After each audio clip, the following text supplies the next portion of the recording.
बिस्मिल्लाहिर्रहमानिर्रहीम, अस्सलाम वालेकुम। आधे दिन की पूरी खबरों के साथ आप देख रहे हैं न्यूज़ एट 5। मैं हूं तारिक मतीन। सबसे पहले बात उस कोशिश की जिसे 92 न्यूज़ ने शुरू किया और भरपूर काविश की है। 92 न्यूज़ आवाज़ बना है उन पाकिस्तानी खानदानों की कि जिनके बच्चे नारोवाल में गलती से सरहद पार कर गए और भारत में कैद हैं। बाबर अली, शहजाद लतीफ़ और अली रज़ा 12 जुलाई को सरहद पार कर गए थे। 31 जुलाई को भारत में अदालत की जानिब से उन्हें रिहा करने का हुक्म दे दिया गया था। नारोवाल में एक शादी में थे ये लड़के, वहां से एक साथ दरियाए रावी देखने गए। सरहद की निशानदही उस मकाम पर नहीं थी। ये सरहद पार कर गए और गिरफ्तार कर लिए गए। इनके अहले खाना कहते हैं कि उन्होंने हर दर पर दस्तक दी है, लेकिन अब तक इस सिलसिले में की गई कोशिशों से किसी भी सूरत मुतमईन नहीं है। आज 92 न्यूज़ पर बाबर अली की अपने वालिद से गुफ्तगू हुई, शहजाद लतीफ़ की वालिदा और बाबर अली की गुफ्तगू हुई। रिक़्क़त आमेज़ मनाजिर थे, दोनों जानिब जज्बात बेकाबू थे और पूरे पाकिस्तान ने दुआ की कि ये आंसू खुशी के आंसुओं में तब्दील हो जाएं। अब इस मामले का सबसे अफसोसनाक पहलू आपको बताएं।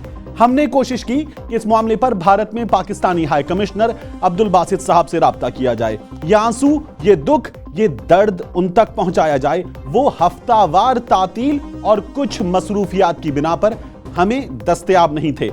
हमने दरखास्त की, मामले की संगीनी बताने की, समझाने की कोशिश की, मगर फायदा नहीं हुआ। फिर हमें फौजिया मंजूर साहिबा से राब्ते की हिदायत की गई, राब्ता नहीं हुआ। फिर हमें एक और जिम्मेदार शाहिद साहब ने यह हिदायत की कि आप पाकिस्तानी हाई कमीशन के हुक्काम से राब्ते की बजाय हाई कमीशन की वेबसाइट पर दिए गए हेल्पलाइन नंबर पर राब्ता कीजिए। मगर उस नंबर पर राब्ता मुमकिन नहीं था। वो मामला जिस पर भारतीय जेल हुक्काम मदद को तैयार हैं, जिस पर अमृतसर में मौजूद जेल हुक्काम ने यह कोशिश की कि उस बच्चे की जो उनकी कैद में है, पाकिस्तान में एक चैनल से बात करवाई, 92 न्यूज़ से बात करवाई, हमने उसके वालिद से गुफ्तगू करवाई उस मामले पर कि जिस पर भारतीय पंजाब के वज़ीर आला हमसे बात करने को तैयार हैं, उस मामले पर कि जिस पर भारतीय वज़ीर आला के तर्जुमान हमसे बात करने को तैयार हैं।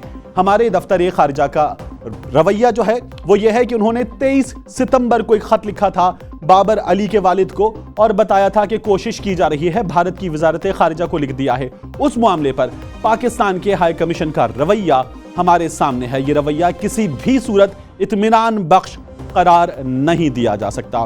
फैयाज राजा मेरे साथ मौजूद हैं। सबसे पहले उनसे इस मामले पर 23 सितंबर हम बता रहे हैं, दफ्तर खारिजा ने बाबर अली के वालिद को बताया कि लिख दिया गया है। अब तक क्या मालूम हुआ है उन्हें? वो क्या कहते हैं हुकूमत पाकिस्तान की, पाकिस्तानी हुक्काम की कोशिशों के हवाले से? हाँ जी बिल्कुल तारिक, ये इंसानी हमदर्दी का मामला है और ये बात बिल्कुल दुरुस्त है कि इस मामले पर जिस तरह की कोशिशें की जानी चाहिए थी उस तरह की कोशिशें अभी तक नहीं की गई। 12 जुलाई को 3 पाकिस्तानी नौजवान जिनका तल्लुक नारोवाल के साथ है, वहाँ सफदराबाद के इलाके में मत्ते का है इलाका, बॉर्डर का नाम है, जहाँ से ये गलती से वो बॉर्डर पार उन्होंने किया और भारतीय इलाके में चले गए और भारतीय सिक्योरिटी फोर्सेस ने उन्हें पकड़ लिया।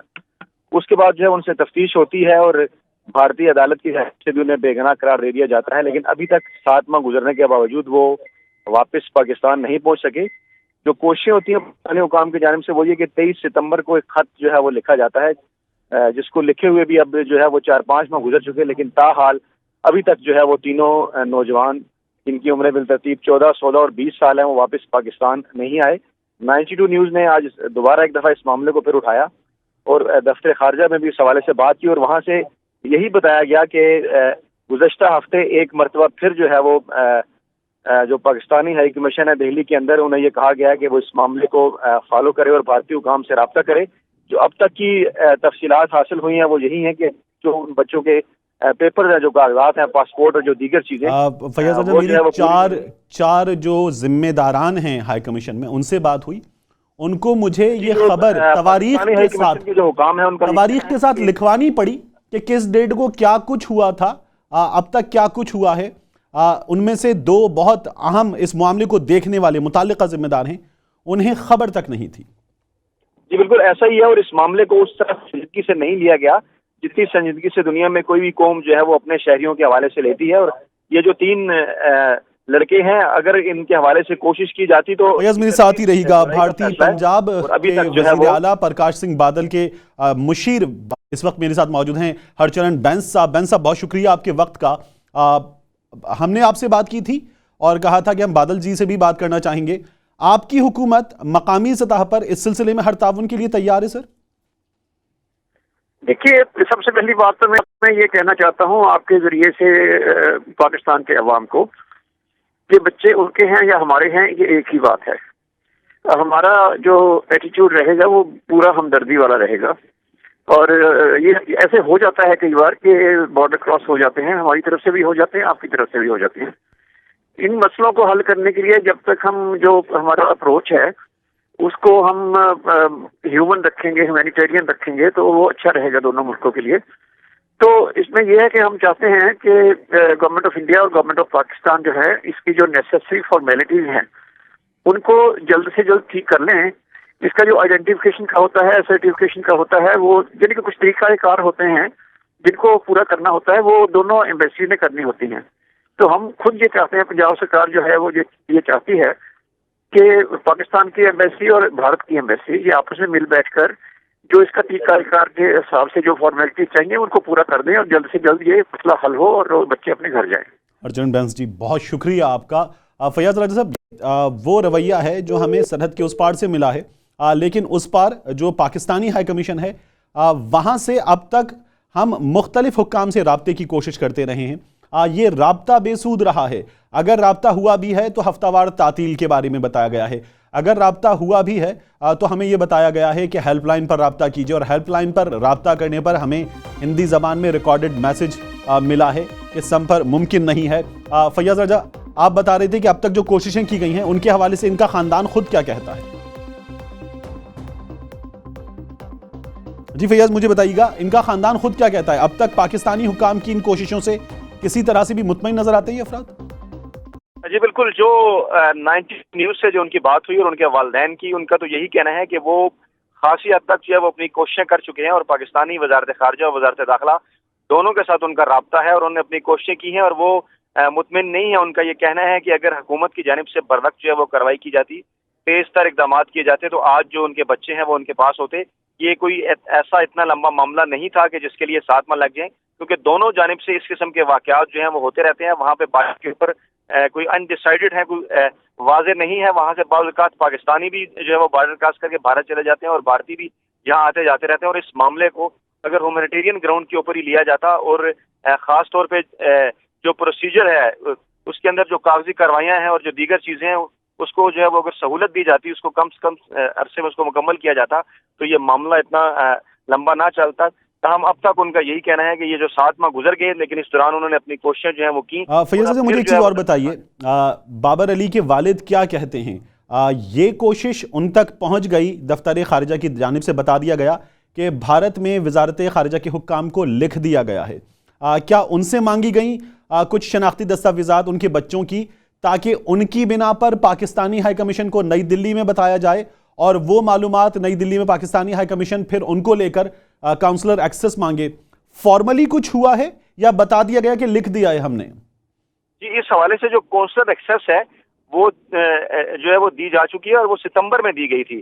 کونسل ایکسس دینے کے بعد اور دونوں جانب کی تفتیش کے بعد جو نتیجہ نکلا تھا، جو کلیئر قرار دیا گیا تھا، جس میں اس بات کا فیصلہ ہوا تھا کہ اب انہوں نے واپس جانا ہے، اس کے بعد جو ہے وہ کاغذی کارروائیاں جو ہے وہ ہونی باقی ہیں. اس حوالے سے جو والدین ہیں بچوں کے، ان کے بھی روابط ہو چکے ہیں. ان کی جانب سے جو متعلقہ دستاویزات ہیں وہ فارن آفس کو جو ہے وہ بھجوائی جا چکی ہیں. تاہم اب اس کے اندر جو ڈیلے ہے وہ پروسیجر ڈیلے ہے، اور اس کے اوپر جو ہے وہ پاکستانی دفتر خارجہ کا یہ کہنا ہے یہاں پہ کہ جو دستاویزات ہیں وہ دلی میں پاکستانی ہائی کمیشن کو جو ہے بھجوائی جا چکی ہیں. اور اب ان کا یہ کہنا ہے کہ ایک مرتبہ پھر جو ہے وہ پاکستانی ہائی کمیشن جو دلی کے اندر ہے وہ بھارتی وزارت خارجہ کے ساتھ رابطے میں ہے، اور ان دستاویزات کی تصدیق کرنے کے بعد اس عمل کو مزید آگے لیکن اس رابطے کی ہمیں خود تصدیق ابھی تک نہیں ہو سکی. فیاض، شکریہ آپ کا. اس معاملے پر آپ کو بتائیں کہ شہزاد لطیف کی والدہ ان لاپتہ ہو جانے والے بچوں میں سے ایک کیا کہتی ہیں، کیا اپیل کرتی ہیں؟ بریک پر جانے سے پہلے آپ کو سنواتے ہیں. سرحد کا پار کرنے کا تو نہیں ہمیں پتہ ہے، ویسے پتہ چلا ہے کہ وہ سیر کرنے باہر نکلے ہیں اور سرحد پار کر گئے. 2 دن کے بعد ہمیں کال آئی ہے، ایک کال کسی نے کروائی، انہوں نے کہا کہ اپنی والدہ سے بات کریں. میں بات کی، انہوں نے کہا امی ہم غلطی سے نا انڈیا آ گئے ہیں تو اور جلدی گھر آ جائیں گے، بے فکر رہیں. 7 ماہ گزر گئے ہیں، ابھی تک کچھ نہیں ہوا. 1 अगस्त को ये बरी भी हो गए हैं, बरी होने के बाद भी उनकी कोई बात नहीं हुई और ना ही किसी का पता कहाँ है कहाँ नहीं। हम अपनी गवर्नमेंट से अपील करते हैं कि हमारे बच्चों को जल्दी से जल्दी घर ले आएं। हमारी दुआ है कि इस माँ की आंखों में अब खुशी के आंसू आएं तब जब इसके बच्चे इसके पास वापस हों, इसके साथ में। ब्रेक लेंगे और ब्रेक के बाद आपको बताएंगे कि खैबर पख्तूनख्वा में तब्दीली आ गई है, एक और तब्दीली आई है, लेकिन वो नहीं जो आनी चाहिए।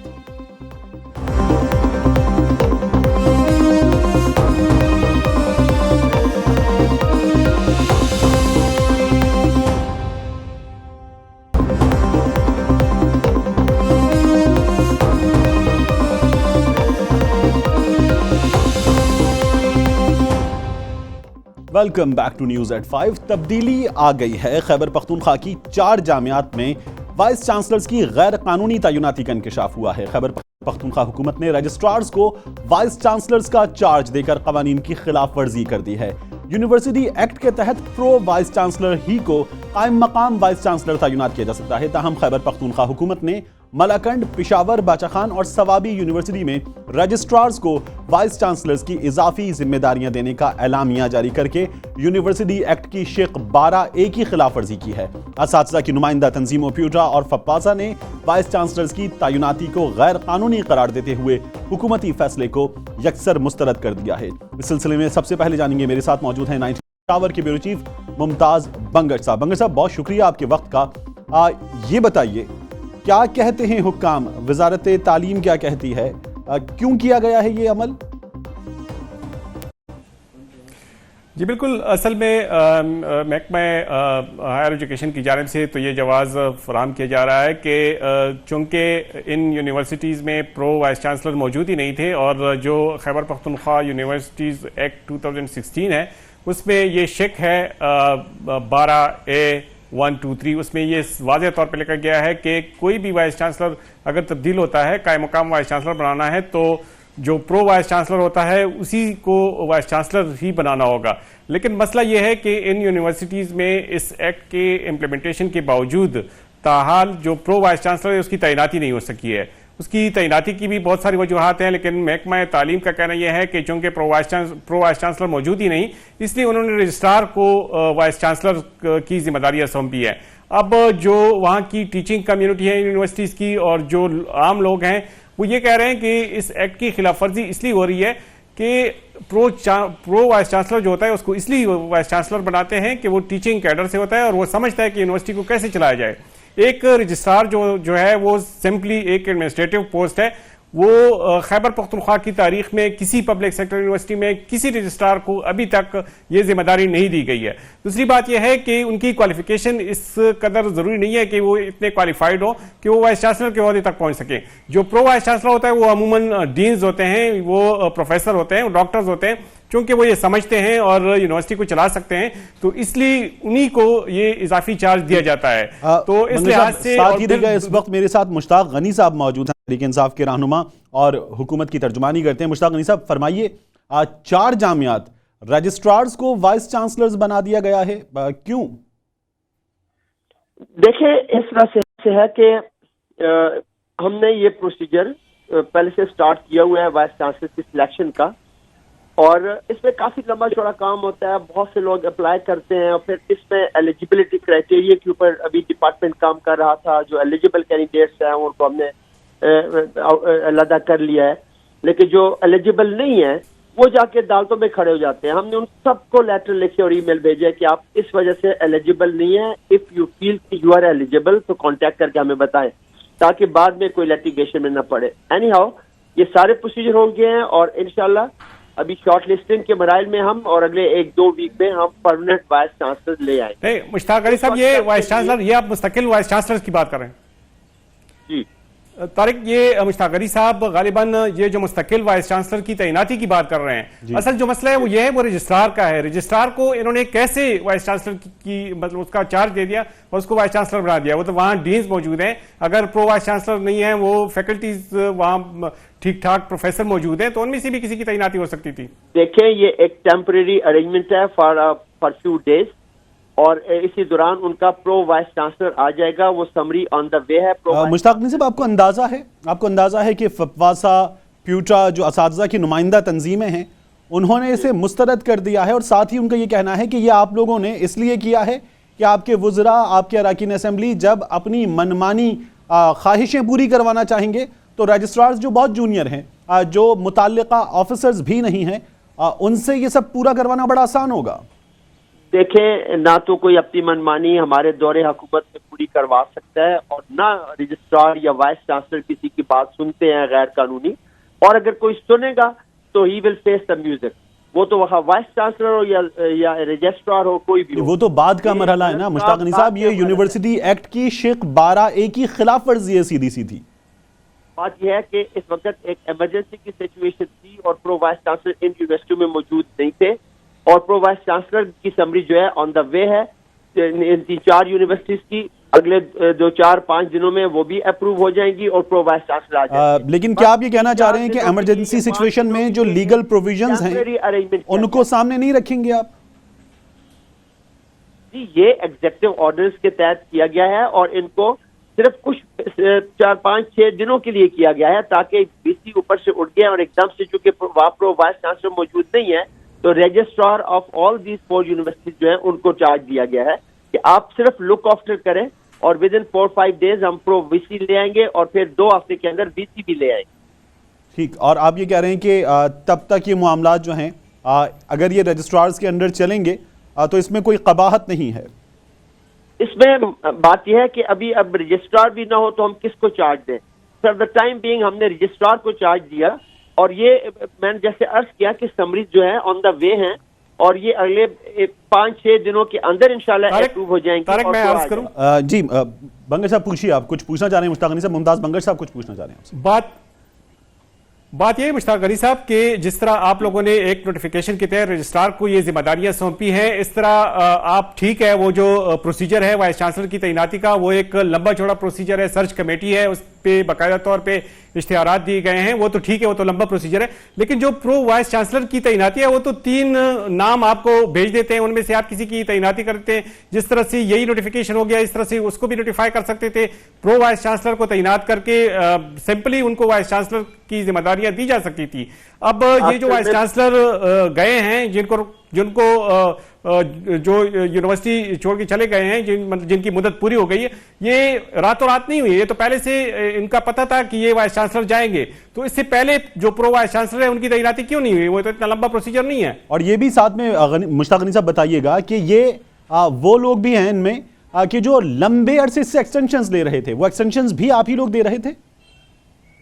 اس میں ایکسٹینشن کا کوئی کیس نہیں ہے، اور دوسری بات یہ ہے کہ اس پہ ٹائم اس لیے لگ گیا ہے کہ جو ہمارے پاس نام آتے ہیں پرو کے لیے، پرو وائس چانسلر کے لیے، اس میں بھی اختلافات ہیں، جو وہ 3 یا 4 یا 5 یا 8 نام جو بھی آتے ہیں، ہر ایک کہتے ہیں کہ I am the senior most. اس کو بھی سیکٹری ایچ ڈی جو ہے وہ دیکھ رہے ہیں کہ which one is the senior most, کیونکہ لا یہ کہتا ہے کہ سینئر موسٹ ڈین اور دا سینئر موسٹ پروفیسر جو ہے وہ پرو وائس چانسلر بن سکتا ہے، تو اس لیے اس میں بھی کل پھر یہ لوگ جا کے عدالتوں میں کھڑے ہو جاتے ہیں، اور یہ ان کی تنظیمیں جا کے عدالتوں میں کھڑی ہو جاتی ہیں، تو ہم اس لیے کیئرفلی کر رہے ہیں۔ غنی صاحب، ہمارے سامنے کوئی مثال ہے، کوئی پریسیڈنٹ موجود ہے کہ اس سے پہلے اسی طرح سے رجسٹرارز کو جو ہے یہ ذمہ داری دی گئی ہو؟ کوئی مثال ہے ہمارے سامنے؟ دیکھیں، ایکٹنگ وی سی کسی کو بھی بنایا جا سکتا ہے، وہ بھی پی ایچ ڈی ہے، وہ بھی اس کوالیفیکیشن پہ پورے اترتے ہیں، اور ماضی میں بھی جو ایکٹنگ رجسٹرار میں پی ایچ ڈی نہیں ہے، پی ایچ ڈی نہیں ہے سر۔ دیکھیں، ایکٹنگ میں ہم وی سی کو نہیں، ڈاکٹر ہادی پی ایچ ڈی ہے، وہ بھی وہ لگتے ہیں، اور دیکھیں بعد میں یہ جو کر رہا تھا کہ ہم جو بھی ایکٹنگ وی سی پہلے لگاتے تھے کسی بھی یونیورسٹی سے اٹھا کے پروفیسر کو لگا سکتے تھے، اب ہم اسی یونیورسٹی سے لیتے ہیں، تو اب وہ چونکہ وہ چیز جو ہے سمری میں چلی گئی ہے اور وہ پرو وی سی آ جائے گا، تو اس کے ارائیول تک ہم نے، تاکہ ڈے ٹو ڈے جو لک آفٹر ہے یونیورسٹی کی کسی نے تو کرنی ہے، تو وہ ہم نے رجسٹرار کے ذمہ کر دیا کہ وہ آلریڈی ایک امپورٹنٹ پوسٹ کے اوپر ہوتا ہے اور ذمہ دار پوسٹ کے اوپر ہوتا ہے، تو ہم نے کہا کہ وہ بیٹر لک آفٹر کر سکے گا، اور کچھ ہی عرصے میں پرو وی سی آ جائے گا، اینڈ دین 2-3 ہفتے کے اندر اندر فل وی سی بھی آ جائیں گے ساری یونیورسٹیوں میں۔ تو یہ اس کے سلسلے میں پہلے سے فیصلے، پہلے سے ارینجمنٹ آپ کرتے اور یہ فیصلے کر لیتے، یہ کام کیوں نہیں ہو سکا غنی صاحب؟ देखिए, पहले से ही इसके ऊपर प्रोसीजर चल रहे थे और यूनिवर्सिटी से लिस्ट आने में भी ताखीर हुई। ये प्रो वीसीज की लिस्ट जो है यूनिवर्सिटी से आती है, वाइस चांसलर से आती है, क्योंकि वो उनको पता होता है कि कौन कौन से सीनियर मोस्ट हैं। लेकिन डिपार्टमेंट फिर उसको यहाँ भी चेक करता है कि इसमें किसी ने कोई गड़बड़ तो नहीं कर दी, और फिर लोग खुद आके कंप्लेंट्स कर देते हैं जी कि नहीं, जिसका नाम यूनिवर्सिटी ने भेजा है वो सीनियर मोस्ट नहीं है, मैं सीनियर मोस्ट हूँ। तो ये सारी चीजें हम चेक करते हैं ताकि आगे की लिटिगेशन से बचा जा सके। ठीक, और अब अगर इस सिलसिले में आपको किसी लिटिगेशन का सामना होगा तो उसके लिए आपकी हुकूमत तैयार है? हम तैयार हैं, हमने तो कोई गलत काम नहीं किया और हमने सिर्फ चंद अरसे के लिए ये एक अरेंजमेंट किया है लोकल, और प्रोवीसी आ जाएगा within few days, he will take over. ठीक है मुश्ताक गनी साहब, मुमताज मंगल साहब, आपकी समझ में बात आ रही है?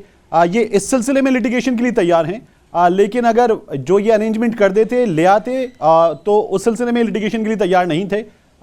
ये मेरी समझ में भी बात नहीं आ रही। ये रजिस्ट्रार्स को लाकर खिलाफ वर्जी करने के बाद तैयार हैं किसी भी कानूनी कार्रवाई का सामना करने के लिए?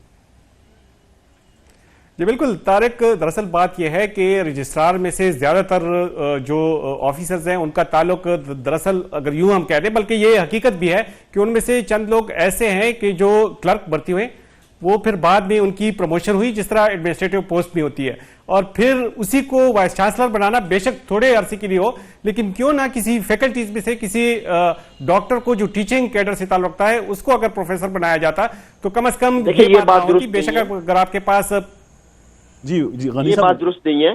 कोई भी क्लर्क जो है वो रजिस्ट्रार तक नहीं पहुंच सकता, और ये जो पहले अभी तक जो चल रहा है, जो हमारा नया एक्ट बना है उसके तहत स्टैट्यूट्स बनने थे, स्टैट्यूट्स जो है वो अभी अप्रूव हो चुके हैं सबके, और कुछ के अब भी हो रहे हैं, क्योंकि इसमें चांसलर का ऑफिस भी इन्वॉल्व होता है, गवर्नर हाउस, तो वो जब टाइम देते हैं तो सेनेट की मीटिंग होती है और स्टैट्यूट्स जो है अप्रूव होते जा रहे हैं, और बहुत सी यूनिवर्सिटियों के हो चुके हैं। ठीक है गनी साहब, इस बात पर भी गौर कीजिएगा, तब्दीली के नंबरदार हैं आप कि कोई भी क्लर्क रजिस्ट्रार नहीं बन सकता, लेकिन कोई भी रजिस्ट्रार वाइस चांसलर की जिम्मेदारियां संभाल सकता है। इस बात पर भी आप गौर कीजिएगा। एक ब्रेक लेंगे व्यूअर्स, हम ब्रेक के बाद जब वापस आएंगे तो बात करेंगे मुरीद केस से आने वाली इंतहाई तशवीशनाक खबर की।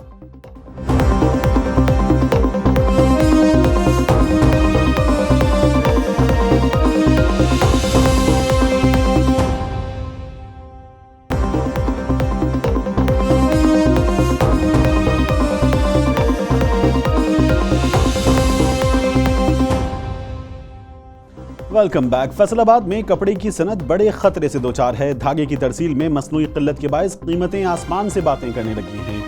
खपत जायद और मुनाफा कम होने के बायस पावर लूम्स मालिकान ने भी पैदावार रोकने का इंदिया दे दिया। उनका कहना है कि मंडी में धागे की खुद साख्ता किल्लत पैदा करके मुनाफाखोरी की जा रही है। धागे की कम होती दस्तयाबी पर फरोख्त कुनंदगान ने भी फी 47 किलो गांठ में 4 से 5 हजार रुपए का इजाफा कर दिया है।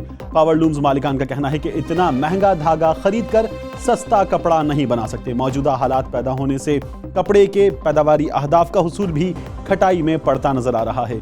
इस बारे में जानेंगे। बिलाल सिकंदर मेरे साथ मौजूद हैं, खालिद अहमद रामी साहब मौजूद हैं इस सनत से वाबस्ता। बिलाल, पहले बताइए, इस वक्त सूरत हाल जिसे हम मसनूई बहरान कह रहे हैं, उसे मसनूई बहरान कहने पर हम क्यों मजबूर हैं? तारिक, सूरत हाल कुछ इस तरह से है कि मसनूई किल्लत हम इस तरह से कह सकते हैं कि फैसलाबाद एक टेक्सटाइल सिटी है, और जहाँ से जो कपड़ा तैयार किया जाता है वो ऑल ओवर द वर्ल्ड जो है वो भेजा जाता है, और इसी बात का फ़ायदा जो है वो चंद लोगों ने उठाया है और सूतर मंडी में खुद साख्ता कीमतें जो हैं वो बना ली हैं। बाहर से जो है वो धागा लिया जा रहा है और वो धागा जो है वो अपने नाम से यहाँ पे इम्पोर्ट करके अपना ब्रांड जो है वो बना के यहाँ पे जो ताजर कम्युनिटी है उनको मुख्तलिफ प्राइसेस पे दिया जा रहा है। जैसे 47 किलो का बैग है वो 33,000 में फरोख्त किया जाता था, लेकिन अब उसकी खुद साख्ता कीमत बना के उसको 37 और 38,000 रुपए में फरोख्त किया जा रहा है। और इस हवाले से यहाँ पे जो ताजर कम्युनिटी है, जो पावर लूम्स ऑनर्स हैं, वो काफ़ी ज़्यादा जो है उनको तशवीश है, और उनका कहना है कि मुख्तलिफ वजूहात की बिना पर उनके मुनाफे जो हैं वो पहले ही कम रह गया, कारोबार जो है वो पहले ही मंदी में जा रहा है, तो ऊपर से ये खुद साख्ता जो है ये बहरान पैदा कर दिया गया है धागे का, और उस पर जो कीमत है वो भी मनमानी वसूल की जा रही है, जिससे कारोबार जो है वो शदीद जो है। फरमाइए, इस वक्त जो बहरान है ये कितना संगीन है, और अगर इस पर काबू फौरी तौर पर नहीं पाया जाता तो नतीजा क्या होगा? जी, इसमें एक बड़ी बदकिस्मती की बात है कि जी रामी साहब सुन पा रहे हैं आप मुझे? खालिद वहीद रामी साहब से हमारा राब्ता मुनक़ता हुआ है। बिलाल, इस वक्त आप जब बता रहे हैं कि ये 4 से 5 हज़ार रुपये फी 47 किलो महंगा फ़रोख्त हो रहा है, इस पर काबू पाया जाए, इस सिलसिले में क्या किया गया अब तक? जो इससे वाबस्ता तंजीमें उन्होंने क्या किया है? अच्छा देखें तारिक, इसको कंट्रोल करने के लिए किसी किस्म के इकदाम जो हैं वो अभी तक नहीं उठाए गए। अलबत्ता यहाँ पे पावर लूम ऑनर एसोसिएशन की जानिब से इस हवाले से एक प्रेस कॉन्फ्रेंस बुलाई गई और जिसमें उन्होंने अपना लाहे अमल तैयार किया और एक दिन की जो छुट्टी है वो डिक्लेयर की कि एक दिन एहतजाजन जो है वो पावर लूम्स बंद की जाएंगी, फैक्ट्रियों पर जो है के परचम जो है वो लहराए जाएंगे। अगर हुकूमत जो है वो इस हवाले से कोई किस्म के इकदाम नहीं करेगी तो मजबूरन उनको पावर लूम्स जो है वो बंद करके सड़कों पे आना पड़ेगा। फैसलाबाद रीजन में मैं आपको बता दूं कि यहाँ पे वहीद खालिक रामे के हवाले से उन्हीं का कहना था कि 3 लाख के करीब फैसलाबाद रीजन में पावर लूम्स हैं और इस पर लाखों मजदूर जो है बिलाल मेरे साथ रहेगा, रामी साहब भी मेरे साथ मौजूद हैं। रामी साहब, आप बताने जा रहे थे कि बहरान कितना संगीन है और फौरी तौर पर काबू ना पाया गया तो नतीजा क्या निकलेगा इसका? जी, ये नेशनल टैरिफ ने एक बड़ा इम्तियाजी और यकतरफा फैसला किया है। सिर्फ चंद मिल्स को नवाजने के लिए उन्होंने पूरी पावरलूम इंडस्ट्री के स्टेक्स जो हैं वो दाव पर लगा दिए हैं कि उन्होंने इंडियन यार्न जिसकी इंपोर्ट के ऊपर पहले ही 10% रेगुलेटरी ड्यूटी आयद थी, लेकिन और पाकिस्तान में उस धागे की किल्लत थी क्योंकि आइंदा आने वाला जो लॉन का सीजन है उसमें तकरीबन 20 से 25 करोड़ मीटर लॉन इस धागे से बनती है, जो कि पाकिस्तान और पाकिस्तान से बाहर तकरीबन 10 करोड़ से ज्यादा खवातीन पहनती हैं। तो सिर्फ 4 माह के लिए एक बड़ा इम्तियाजी फैसला करके नेशनल टैरिफ कमीशन ने चंद मिल मालकान की चमक के ऊपर ये 80,000 से ज्यादा लूम्स हैं जिनके ऊपर ये धागा चलता था फैसलाबाद और जंग में, और हम पूरे पाकिस्तान में सबसे बड़े इसके कंज्यूमर थे, हम इसको इस्तेमाल करनिंदा थे और नेशनल टैरिफ कमीशन ने किसी भी तरह इसके कानूनी तकाजे पूरे नहीं किए, हमको ऑन बोर्ड नहीं किया, हमारे साथ मुशावरत नहीं की। कानूनी तौर पर वो बाउंड थे कि वो दोनों जो थे स्टेक होल्डर थे उनको सुनते हैं, लेकिन उन्होंने एकतरफा फैसला करके एक ऐसा धागा जो कि पाकिस्तान में जिसके आगे 4 माह बहुत ज्यादा इसका यूज था उसके ऊपर इन्होंने एंटी डंपिंग ड्यूटी लगाकर मैं समझता हूँ कि पावर लूम्स की सनत और इसके साथ जो इस धागे को बनाने वाले लूम्स के तकरीबन 30,000 वर्कर्स जो कि तकरीबन 1.5 लाख लोगों के कफील है, नेशनल टैरिफ कमीशन ने भूखा मारने के लिए इन्होंने किया काम किया है। आपकी राय में खालिद वहीद रामी साहब बहुत शुक्रिया आपका, बिलाल सिकंदर आपका भी बहुत शुक्रिया। अब बात सबसे बड़े शहर के एक बहुत बड़े मसले की। कराची एयरपोर्ट मुल्क का सबसे बड़ा, सबसे मसरूफ एयरपोर्ट है। सबसे ज्यादा बैनुल-अक़वामी परवाजें यहीं से ऑपरेट करती हैं। इस एयरपोर्ट पर माज़ी करीब में खूनी हमला हो चुका है और इस एयरपोर्ट की सिक्योरिटी माजी के हमले के तनाजुर में, कराची के हालात के तनाजुर में इंतहाई फूल प्रूफ होनी चाहिए, लेकिन ऐसा नहीं है। कराची एयरपोर्ट के रनवे के अतराफ ऐसे मकामात मौजूद हैं जहां से रनवे इंतहाई करीब है और सिक्योरिटी बहुत नामुनासिब है। दूसरी जानिब एयरपोर्ट सिक्योरिटी फोर्स ने कराची समेत मुल्क भर के एयरपोर्ट्स और तैयारों की सिक्योरिटी के लिए रनवे के अतराफ पेट्रोलिंग शुरू कर दी है। ASF के deputy director general brigadier Imranul हक ये कहते हैं कि सिक्योरिटी इंतजामात सिविल एविएशन अथॉरिटी और जिलाई हुकूमत की जिम्मेदारी हैं। एयरपोर्ट के अतराफ की आबादियों के लिए मौसर कानून साजी की जरूरत है। राना खालिद हमारे नुमाइंदे इस वक्त मेरे साथ मौजूद हैं, एविएशन की बीट करते हैं और इन तमाम मामलात से बखूबी वाकिफ हैं और इन पर नजर रखते हैं। राना खालिद मुझे बताइए, ये जो हम बता रहे हैं कि ऐसे मकामात के जहां से रनवे इंतहाई करीब है, ये मकामात कितने हैं और कितनी खतरनाक हैं यहाँ सूरत हाल? ये तारीख ये कराची एयरपोर्ट हमले के बाद जो है ये हसास इदारे हैं और जो कानून नाफिज करने वाले इदारे हैं, इन्होंने सिविल एविएशन अथॉरिटी को ये खसूसी हिदायत जारी की थी कि वो एयरपोर्ट के इतराफ का जो सराउंडिंग का जो एरियाज हैं, जो रिहायशी आबादीज हैं, वहाँ पर जो है फूल प्रूफ सिक्योरिटी के इकदाम को हतमी शक्ल दें। ताम इस हवाले से जो है उन्होंने मुख्तलिफ मुकामात पर जो है सिविल एविएशन अथॉरिटी की जानिब से ऐसे बंदोबस्त तो किए गए। ताहम ये जो एयरपोर्ट से जब हम बाहर निकलते हैं, यहाँ से मॉडल कॉलोनी से लेकर सुपर हाईवे का जो लिंक रोड है, वहाँ पर तकरीबन कोई 1.5 किलोमीटर का रास्ता इस तरह का है जहाँ पर जो है सिर्फ एक जो है आरजी सी एक बाढ़ लगी हुई है। वहाँ पर कोई ऐसे फूल प्रूफ इकदाम देखने में नजर नहीं आया हमारे को।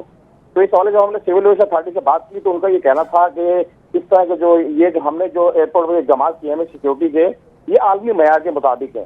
ताम नाकदीन का ये कहना है कि इस तरह के अगर आलमी मयार है तो सिक्योरिटी का तो फिर अल्लाह ही हाफिज है। ठीक है राना खालिद, आप मेरे साथ ही रहिएगा। इस वक्त राव आबिद साहब भी मेरे साथ मौजूद हैं, साबिक डीजी सिविल एविएशन अथॉरिटी के।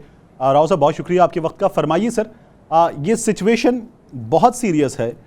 ये जो 1.5 किलोमीटर की पट्टी की हम बात कर रहे हैं, रनवे इंतहाई करीब होना اور پھر کراچی ایئرپورٹ پر ماضی قریب میں ایک انتہائی خونی حملہ ہوا ہے.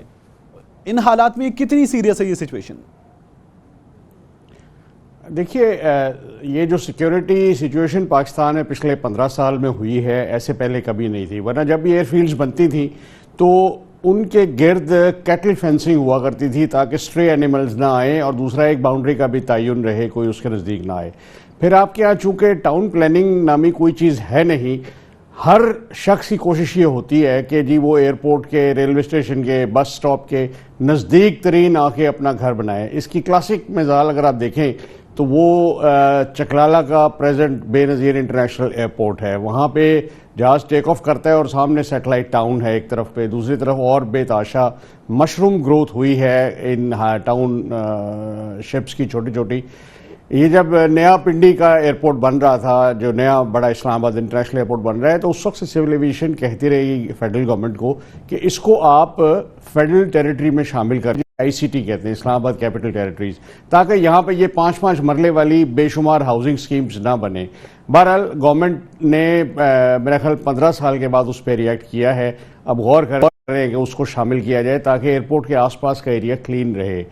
دوسری, جہاں تک یہ آپ اٹیک کی بات کر رہے ہیں, دیکھیے سیکیورٹی میں فول پروف نامی کوئی چیز نہیں ہوتی. یہ ہر تھریٹ کے حساب سے آپ ریسپانس بناتے ہیں. اب ایئرپورٹس کے نزدیک بڑی بڑی دیواریں بنانا اس کا ایکچولی بہت مہنگا سلوشن ہے. آپ کر سکتے ہیں اگر آپ کرنا چاہیں تو. دوسری چیز یہ ہے کہ دنیا بھر میں اس کے لیے الیکٹرانک سرویلنسز ہیں, جن جگہوں سے زیادہ خطرہ ایکسپیکٹڈ ہے وہاں پہ کیمرے لگے ہوئے ہیں, اینٹی پرسنل ڈچز بنی ہوئی ہیں, ان میں ڈرینز بنی ہوئی ہیں پانی کے ساتھ بھری ہوئی, ان میں ہائی وولٹیج کی بجلی کی تاریں ہیں جو ساتھ ساتھ اس کے رن کرتی ہیں. لیکن یہ ایک مسلسل عمل ہے اور یہ سیکیورٹی کا سسٹم اس کو وقت کے تھریٹ کے ساتھ اس کو اپ گریڈ کرتے رہتے ہیں. اگر یہ کہا جائے وہ کیمرے بھی لگے, ہمارے ہاں جو ارینجمنٹس ہیں وہ انٹرنیشنل قوانین کے مطابق ہیں, سٹینڈرڈز کے مطابق ہیں, تو شاید درست ہوگا. لیکن جو کراچی کے حالات ہیں, جو کراچی ایئرپورٹ پر حملے کے بعد کے حالات ہیں, کیا ان کے مطابق بھی یہ ارینجمنٹس بالکل درست ہیں؟ دیکھیے اس میں سول ایویشن ایک حد تک کر سکتا ہے. سول ایویشن فار ایگزامپل ایک اور آپ خطرہ میں آپ بتاؤں جو ہمارے جہازوں کو رہتا ہے وہ یہ برڈ ہٹس کا ہے. اس کے لیے دنیا بھر نے کیا کیا ہے, خاص طور پہ اگر آپ چین جیسے ملک میں بھی چلے جائیں تو یہ جو ان کنٹرول گروتھ ہے میرج ہالز کی, بچریز کی, جو جس کا جہاں دل کرتا ہے جانور ذبح کرتا ہے, اس کی ویسٹ پھینک دیتا ہے. آپ یاد رکھیں جب بقرعید آتی ہے تو ہمارے سارے ٹی وی چینلز پہ اتنی کیمپین چلتی ہے کہ جی جو علائشیں ہیں ان جانوروں کی ان کا ڈسپوزل جو ہے وہ ایک طریقے سے کیا جائے تاکہ ان پہ چھوٹے برڈز, بڑے برڈز اور ولچرز نہ آئیں اور بیماریاں نہ پھیلیں. یہ ہماری ایئرپورٹس کے آس پاس خاص طور پہ انڈیا, پاکستان, بنگلہ دیش میں یہ بہت زیادہ بن گئے ہیں بیکاز آپ کی جو میونسپل اتھارٹیز ہیں وہ نہ کام کرتی ہیں, نہ ایفیکٹو ہیں, اور نہ کسی لوکل گورنمنٹ کے جو بھی ہیں ذمہ دار ان کو اس چیز کا احساس ہے. ایئر فورس اپنے تئیں بہت کرتی رہی ہے اپنی ایئر فیلڈز کے آس پاس. انڈین ایئر فورس کا بھی یہ مسئلہ ہے, پاکستان ایئر فورس کا بھی, کہ ایسی چیزیں نہ بنے. برڈ ہٹس کا معاملہ مختلف ہے. یہاں جب ہم یہ کہتے ہیں کہ حملوں کے خطرات یہ فزیکل سیکورٹی کی بات, ہمارے ہاں حملوں کے خطرات میں آپ کی سول گورنمنٹ کا بہت قریب ہے, میں تقریباً 1.5 کلومیٹر کی اس پٹی سے تو بہت ہی قریب ہے. تو دیکھیے یہ اگر انہوں نے ہائی لائٹ کیا ہے, I am sure civil aviation اس پہ ریئیکٹ کرے گی. اگر وہاں دیوار بنانی پڑی دیوار بنائیں گے, لیکن یہ سب سے مہنگا سولوشن ہے کہ آپ دیوار بنائیں اور وہاں چیک پوسٹ بنا دیں ASF کی یا کسی ایسی اتھارٹی کی. دیکھیے جب ملک میں حالات ایسے ہوں تو پھر انٹیلیجنس ایجنسیز کو بھی زیادہ متحرک ہونا پڑتا ہے. کوئی ایسا امپینڈنگ اٹیک ہے جس کی انفارمیشن ہو, اور ان ایریاز کو خاص طور پہ کیا جاتا ہے, زیادہ اس کو گارڈ کرتے ہیں. میں نے اپنی ایئرپورٹس پہ فار ایگزامپل یہ واچ ڈاگز نہیں دیکھے, ہارس ماؤنٹڈ پیٹرول نہیں دیکھا جو یورپ میں میں نے دیکھے ہیں. مطلب اس حساب سے کہ آپ وہ لگائیں, کانسٹنٹ سرویلنس ہو, اور ضروری نہیں کہ انسانی چیک پوسٹ وہاں موجود ہوں. فرانس کی کچھ ایئرپورٹس پہ ان کو مائن کر دیا گیا ہے وہاں پہ, جو وہ نہیں کر سکتے اگر بہت زیادہ کو خطرہ ہے, کہ آنے والے کے لیے انہوں نے وہ بارودی سرنگیں وہاں لگا دی ہیں. تو یہ سارے سٹیپس ہیں. آپ کا اپنے میں وقت دیا. رانا خالد اس اہم ترین معاملے پر ہمیں آگاہ کر رہے تھے, آپ کا بھی بہت شکریہ. اور اب بات مرید کے سے ایک انتہائی تشویشناک خبر کی، جہاں لاشیں ملنے کا سلسلہ رک نہیں سکا ہے۔ ایک اور نامعلوم لڑکی کی گلا کٹی لاش ملی ہے اور اس لاش کے ملنے کے بعد رواں مہینے ملنے والی لاشوں کی تعداد 5 ہو گئی ہے۔ مرید کے تھانہ صدر اور سٹی سے نامعلوم لاشیں مسلسل مل رہی ہیں۔ جمعے کو بھی ایک نامعلوم لڑکی کی لاش ملی ہے جس کی شہرک کٹی ہوئی تھی۔ اس سے پہلے بھی 2 لڑکیوں کی شہرک کٹی لاشیں مل چکی ہیں، جبکہ ایک 10 سالہ بچی اور ایک باری شخص کی لاشیں بھی ملی ہیں۔ رواں مہینے ملنے والی 5 لاشیں نامعلوم ہیں۔ پولیس ان مقتولین کے ورثاء کو تلاش کر سکی ہے اور نہ ہی اب تک اس سلسلے میں کوئی بھی گرفتاری ہو سکی ہے۔ رانا جعفر میرے ساتھ موجود ہیں، ہمارے نمائندے، اس بارے میں مزید جانیں گے۔ رانا، اس وقت سچویشن کیا ہے؟ پولیس جو مقتولین ہیں ان کی شناخت نہیں کر سکی، ان کے ورثاء تک نہیں پہنچ سکی اور کوئی گرفتاری بھی نہیں ہوئی، کیوں؟ جی طارق، صورتحال یہ ہے کہ افسوسناک واقعہ ہے کہ مریض کے ایک عرصہ سے جو ہے نامعلوم لاشیں ملنے کا سلسلہ جاری تھا، لیکن رواں ماہ جو ہے 3 نوجوان لڑکیوں کی اور ایک معصوم 5-6 سالہ بچی اور ایک بارے شخص کی لاش ملنے سے خوف و راز پھیلا ہوا ہے۔ پولیس ابھی تک کسی بھی ورثاء کو تلاش نہیں کر سکی اور نہ ہی ان کی جدید وسائل ہونے کے باوجود جو ہے پہچان کر سکی ہے کہاں کے رہنے والے ہیں، کون ہے، کن لوگوں نے ان کو یہاں پہ پھینکا ہے اور کس مقصد کے لیے یہ قتل کیے گئے ہیں اور ان کا خون کن کے ہاتھ پر ہے۔ پولیس IG پولیس پنجاب نے پنجاب بھر میں ہمت سائیڈ ایک ڈپارٹمنٹ الگ بنا دیا تھا جو کہ قتل سمیت سنگین جرائم کی تلاش کریں گے، ملزموں کو پکڑیں گے، لیکن مریض کے پولیس جو ہے ابھی تک جو ہے ناکام نظر آ رہی ہے۔ جی طارق، ٹھیک، جعفر بہت شکریہ آپ کا، اس تمام صورتحال سے اپڈیٹ کیا۔ اور اب بات عامر خان کی۔ پاکستانی نشریات برطانوی باکسر عامر خان کے حوالے سے مسلسل ایسی خبریں سامنے آ رہی ہیں جو اچھی نہیں۔ ان کے خاندان کے، ان کی اہلیہ کے جھگڑے اور عامر خان کے ماضی کے حوالے سے متنازع ویڈیو کا آنا مسلسل عامر خان پر ایسی مکے بازی ہے جو ایک کے بعد ایک راؤنڈ میں جاری ہے۔ عامر خان اس مکے بازی کے سامنے صرف دفاعی پوزیشن میں ہیں۔ عامر خان کا اب تک ساتھ دینے کا دعویٰ کر رہی تھی ان کی اہلیہ فریال مخدوم، مگر اب انہوں نے بھی عامر خان کو الٹیمیٹم دے دیا ہے کہ عامر اپنی اہلیہ کا یا اپنے اہل خانہ کا کسی ایک کا انتخاب کر لیں۔ سامیہ خان اس وقت میرے ساتھ موجود ہیں، ایسٹرالوجر ہیں، مستقبل جانچتی ہیں، دیکھتی ہیں، ان سے اس بارے میں بات کریں گے۔ سامیہ، یہ جو کچھ ہو رہا ہے عامر خان کے ساتھ، پاکستان میں بھی ان کے چاہنے والے ایک بہت بڑی تعداد میں موجود ہیں، دنیا بھر میں موجود ہیں، وہ اب اس بارے میں دلچسپی اس لحاظ سے رکھتے ہیں کہ ہوگا کیا؟ عامر اپنی فیملی کے ساتھ رہیں گے، اہل خانہ کے ساتھ رہیں گے یا اہلیہ کے ساتھ رہیں گے؟ آپ کو نظر کیا آ رہا ہے؟ معاملہ حل کس طرح ہوگا؟ بہت بہت شکریہ طارق صاحب اپنے شو میں موقع دینے کے لیے۔ اور جو میں نے ان کی ڈیٹ آف برتھ جو مجھے ملی ہے، میرا علم تو میں ہمیشہ سے کہتی ہوں ایک سائنس ہے اور ڈیٹ آف برتھ کے اوپر بیسڈ ہے۔ تو عامر خان کا اپنا میرج ہاؤس اس وقت کرائسس کے اندر ہے، اور جب میں فریال کا دیکھتی ہوں تو ان لاز کی شدید اپوزیشن اور اپنی فیملی کی بے جا اسٹرینتھ بھی جو ہے وہ بھی کئی دفعہ نقصان دہ ہو جاتی ہے۔ تو وہ دونوں چیزوں کو دیکھتے ہوئے مجھے یقین کیجئے جو ستاروں کی چالیں ہیں 9 مئی 2017 تک تو لگتا ہے کہ تلوار ہے ان دونوں کی شادی کے اوپر۔ اگر 9 مئی کے بعد بھی یہ میرج چل جاتی ہے تو اس کا سروائیول بن جائے گا، لیکن فی الحال جو زائچوں کی پوزیشن دیکھو تو مجھے لگتا ہے یہ میرج اینڈ اپ ہو جائے گی۔ آپ کو یہ لگتا ہے کہ یہ میرج اینڈ اپ ہو جائے گی؟ جی طارق صاحب، جو پوزیشن ستاروں کی بنی ہوئی ہے، لگ نہیں رہا کہ اتنا لمبا یہ معاملہ رفٹ جو ہے یہ کھچ پائے گی، اور یہ صلح کی طرف جاتے ہوئے ستارے نہیں لگ رہے ہیں، بلکہ 9 مئی تک تو شدید کرائسس ہے، پھر دسمبر 2017 تک بھی ستارہ چین نہیں لینے دے گا۔ تو مجھے فریال کا ذائچہ دیکھوں تو مجھے ان کے 2 نکاح سمجھ میں آتے ہیں، تو مجھے یہ لگتا ہے کہ شاید یہ اسی سال میں میرج اینڈ اپ ہو جائے گی۔